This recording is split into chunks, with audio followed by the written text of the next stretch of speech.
Russia భూభాగంలోకి చొరబడ్డామని సంబరపడుతున్న యుక్రెయిన్కు Russia భయమంటే ఎలా ఉంటుందో చూపిస్తోంది.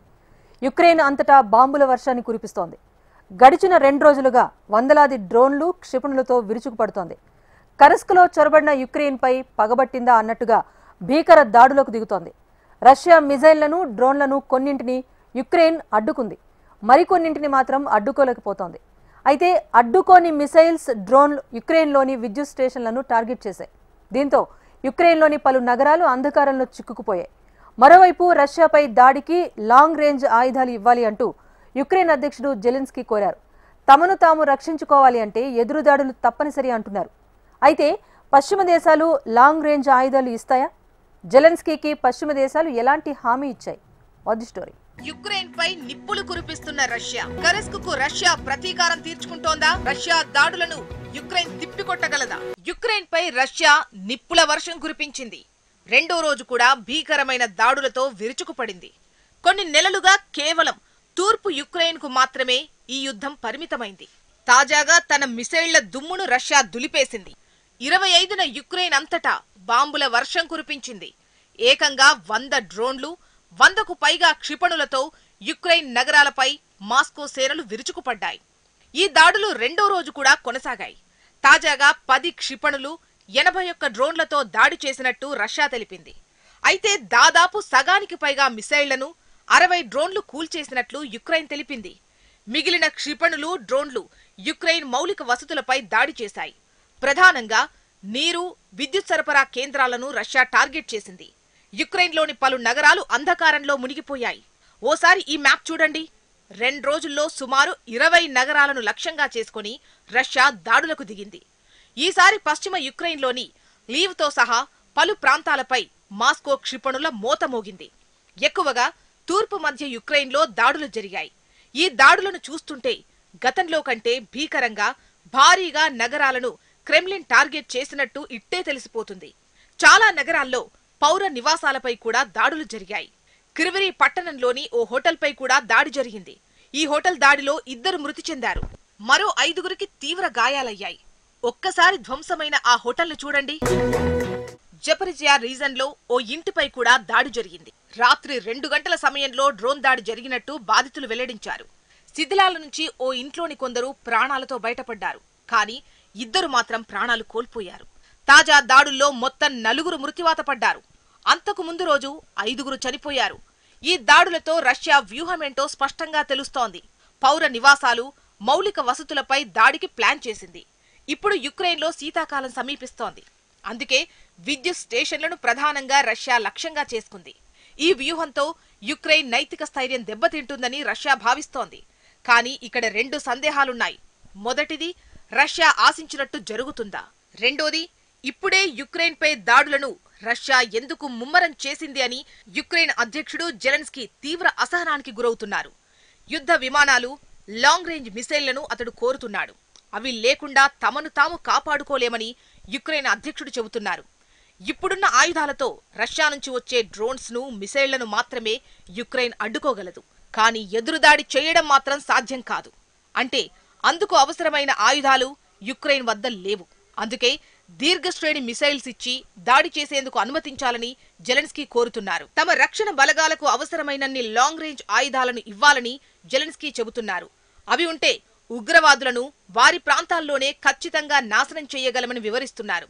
రష్యాకు ఆయుధాలపై ఎలాంటి పరిమితులు లేవని, అందుకే సొంతంగా తయారు చేసుకున్న వాటితో పాటు ఉత్తర కొరియాకు చెందిన బాలిస్టిక్ మిసైళ్లు, ఇరాన్కు చెందిన షాహిద్ డ్రోన్స్ తో దాడులు చేస్తున్నట్లు వెల్లడించారు. United States, United Kingdom, France తో పాటు ఇతర మిత్ర దేశాలు ఉగ్రవాదాన్ని అరికట్టేందుకు తమకు సహాయపడాలని యుక్రెయిన్ అధ్యక్షుడు జెలెన్స్కీ కోరారు. ఇక్కడ జెలెన్స్కీ లాజిక్ ఏంటో చూద్దాం. యుక్రెయిన్ సమీప ప్రాంతాలైన కర్స్క్, బెలోరోడ్, క్రిమియా, నల్ల సముద్రం నుంచి రష్యా ఎక్కువగా డ్రోన్లు, మిసైళ్లను ప్రయోగిస్తోంది. అందుకే తమకు లాంగ్ రేంజ్ ఆయుధాలు ఇవ్వాలని జెలెన్స్కీ కోరుతున్నారు. వాటితో రష్యా దాడి చేయకముందే వారి ప్రయోగ స్థావరాలను ధ్వంసం చేస్తామని జెలెన్స్కీ చెబుతున్నాడు. వాస్తవానికి ఇది ప్రతిష్టాత్మక, ప్రమాదకరమైన ప్లాన్.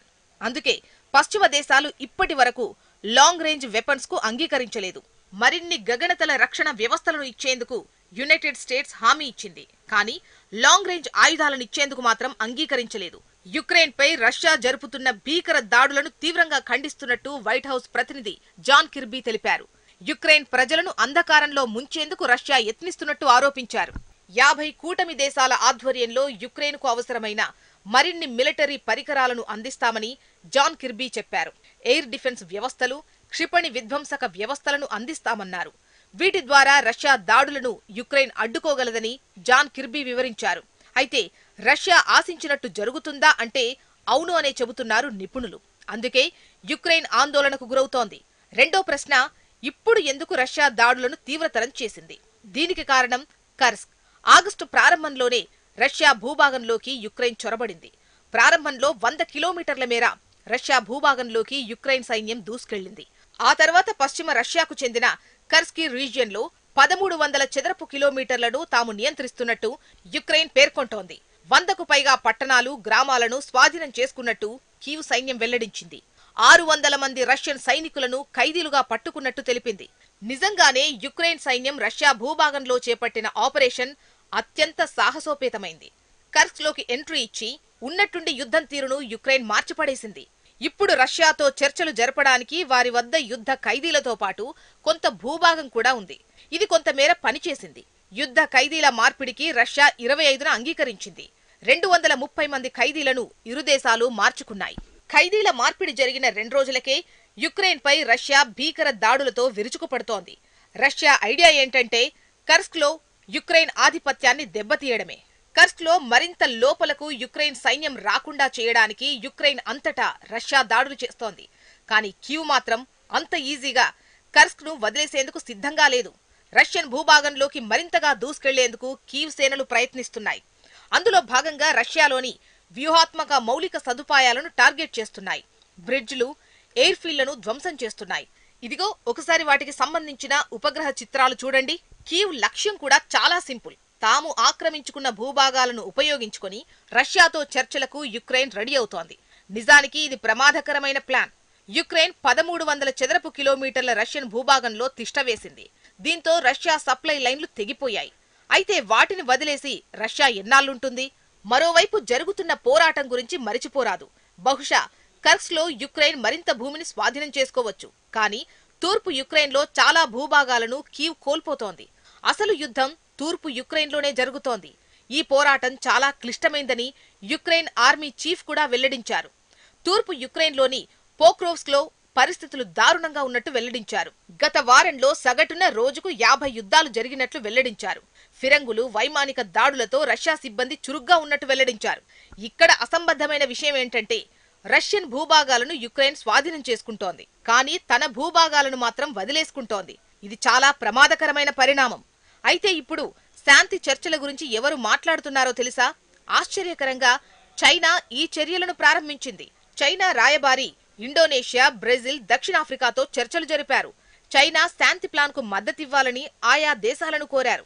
చైనా ప్రయత్నాలను రష్యా స్వాగతించింది. అయితే యుక్రెయిన్ మాత్రం చైనా శాంతి చర్చలను తిరస్కరించింది. ఎందుకంటే ఈ శాంతి ప్రయత్నాలు జరుగుతున్న టైమింగ్ చూడండి. భారత ప్రధాని నరేంద్ర మోదీ యుక్రెయిన్ రాజధాని కీవ్లో పర్యటించారు. వెంటనే చైనా శాంతి మంత్రాన్ని జపించడం మొదలుపెట్టింది. నిజానికి రష్యా అధ్యక్షుడు పుతిన్తో తాజాగా ప్రధాని మోడీ మాట్లాడారు. యుక్రెయిన్ అధ్యక్షుడు జెలెన్స్కీతో జరిపిన చర్చలను పుతిన్కు మోడీ వివరించారు. ముందస్తుగా శాంతియుతంగా యుద్ధాన్ని ముగించాలని భారత్ కోరుకుంటున్నట్టు మోడీ తెలిపారు. అంతకుముందు అమెరికా అధ్యక్షుడు బైడెన్తోనూ మోడీ మాట్లాడారు. తన కీవ్ పర్యటన గురించి బైడెన్కు కూడా మోడీ వివరించారు. యుద్ధాన్ని శాంతియుతంగా పరిష్కరించుకోవాలని మోడీ పిలుపునిచ్చారు. కానీ యుద్ధ క్షేత్రంలో మాత్రం అందుకు విరుద్ధమైన సంఘటనలు చోటు చేసుకుంటున్నాయి. యుద్ధం ఇప్పటికే అణు కేంద్రాన్ని పెను ప్రమాదంలో పడేసింది. ఇప్పుడు యుద్ధం ఎటువైపుకు వెళ్తుందో తెలియడం లేదు.